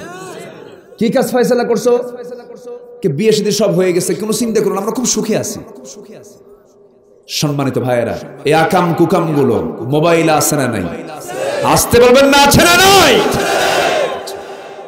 যদি কোনো মেয়ের বাবা নিজের মেয়েকে বিয়ে দিতে না পারেন, অপারক, দয়া করিয়া মোবাইলটা কিনিয়া দিবেন। আর কি বলবো? আর কিছু বলার আছে? আমার এর চাইতে শক্ত ভাষা নাই। মোবাইলে যে নোংরামিগুলো আছে, এই নোংরামিগুলো যুবক তুমি দেখতেছো একা একা নীরবে একাকী ঘরে, আর তোমাকে দেখছেন ফেরেশতা এবং সাথে কে? আসতে বলবেন না কে? আমার জীবনের সকল কর্মের রাজসাক্ষী কে? আল্লাহ তাআলা। আমার মা এবং আমার ভাই যারা আসছেন, সর্বশেষ একটু মেসেজ দেব মাদেরকে, মেহেরবানি করে 14 জন পুরুষের সঙ্গে আপনি দেখা করবেন, কোনো আপত্তি নাই। 14 জন পুরুষ আপনার জন্য দেখা করা জায়েজ। 14 জন পুরুষ, মেয়েদের ক্ষেত্রে 14 জন পুরুষ কে কে? হাতের কড়া গুণে সবাই একটু জেনে নেন। 1 নম্বর হলো বাবা, 2 নম্বর হলো ছেলে, 3 নম্বর হলো ভাই, 4 নম্বর হলো নানা, 5 নম্বর হলো দুধ ভাই, 6 নম্বর হলো মামা, 7 নম্বর হলো ভাতিজা, 8 নম্বর হলো ভাগিনা, নাম্বার 9 হলো চাচা, নাম্বার 10 হলো দাদা, নাম্বার 11 হলো শ্বশুর, নাম্বার 12 হলো সৎ ছেলে, নাম্বার 13 হলো দুধ ছেলে, নাম্বার 14 হলো মেয়ের জামাই। এই 14 জন পুরুষের সঙ্গে মেয়েরা দেখা করতে পারবে, সালাম কালাম হবে, দেখা সাক্ষাৎ হবে, কিন্তু একমাত্র স্বামী ছাড়া এই 14 জন যে আছে এদের সামনেও মাথায় কাপড় দেওয়ার দরকার আছে না নাই? বুকে কাপড় দেওয়ার দরকার আছে না নাই? ঢিলে ঢালা কাপড় চুপড় পরার দরকার আছে না নাই? কিন্তু এমন কিছু অসভ্য বাপ আছে, মেয়েকে মঞ্চে তুলে দিয়ে নাচায় আর বাপ ওই হাতের তালি মারে, থাপড়ায় 32 দাঁত ভাঙ্গা দরকার বেদবদের, আছে না নাই? শুধু মেয়েদের জন্য পর্দা নয়, আবার ছেলেদের জন্য বলা হচ্ছে ও দুনিয়ার পুরুষ মানুষ, 14 জন মহিলার সঙ্গে তুমি দেখা করতে পারবে। নাম্বার 1 হলো মা। সবাই মুখস্থ করবেন, এগুলো জানার দরকার আছে না?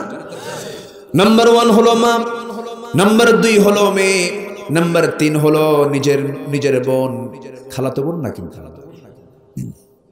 দেখছেন যুবকরা হাসে আবার খালি খালার বাসায় যায়, কোনো খালা আসসালামু আলাইকুম, মানে খালাতো বোন একটা আছে যে ওর সালামের উদ্দেশ্য হলো খালাকে দেখতে যাওয়া না, বোনকে দেখতে যাওয়া।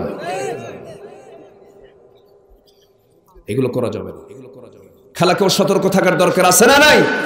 আচ্ছা বাবা, তুমি আমার সঙ্গে দেখা করবা, কিন্তু আমার মেয়ের সঙ্গে দেখা করা যাবে না। এখানে কোনো প্রকার এরকম ফুসকি টুসকি দেওয়া যাবে না, নজর দেওয়া যাবে না, নিজের বোন দেখা করা জায়েজ। নাম্বার 4 নানি, নাম্বার 5 হলো দুধমা, নাম্বার 6 হলো খালা, নিজের খালা, নাম্বার 7 হলো ভাতিজি, নাম্বার 8 হলো ভাগ্নি, নাম্বার 9 হলো ফুফু, নাম্বার 10 হলো সৎমা, নাম্বার 11 হলো দাদি, নাম্বার 12 হলো শাশুড়ি, নাম্বার 13 হলো দুধ মেয়ে, নাম্বার 14 হলো ছেলের স্ত্রী, ছেলের বউ। এই 14 জন পুরুষের সাথে, এই 14 জন মহিলার সাথে পুরুষ দেখা করতে পারবে, কিন্তু দেখা করতে গেলেও ন্যূনতম মাথায় কাপড় রাখার দরকার আছে না নাই? এই যদি কন্ডিশনটা যদি আমরা ফলো করি, হুররিমাত আলাইকুম উম্মাহাতুকুম ওয়া বানাতুকুম, আয়াত আছে না নাই? এই 14 জনের তালিকা আল্লাহ রাব্বুল আলামিন কোরআনে কারীমের মধ্যে দিয়েছেন। আল্লাহ তাআলা বলেছেন এই 14 জন ব্যতি রেখে পৃথিবীর সকল নর নারীর সাথে তোমার পর্দা অবলম্বন করতে যদি পারো, নিজের সতীত্বের হেফাজত যদি করতে পারো, চারিত্রিক সার্টিফিকেট যদি নিতে পারো, জেনার কাজে যদি না যাও, তুমি জেনে রেখে দিও হাজার নফল নামাজ পড়ার চাইতে তোমার চরিত্র যদি সুন্দর হয়ে যায়, এই হোসনে খুলক তোমার ওজনটাকে বাড়ায় দিয়ে তোমাকে জান্নাতে নিয়ে যাবে। জোরে বলে সুবহানাল্লাহ। আল্লাহ কবুল করুন, আল্লাহ কবুল করুন, আল্লাহ কবুল করুন। সবাই আমরা ফজর নামাজ পড়বো তো ইনশাআল্লাহ? নামাজ কাজা হবে না তো? জোরে বলি ইনশাআল্লাহ। এই আশাবাদ কামনা করছি। সব দিক খেয়াল করতে হয়। আমি খুব ভয় পাই ফজর নামাজটা যেন কাজা না হয়। ভাই নামাজ পড়বো তো আমরা ইনশাআল্লাহ?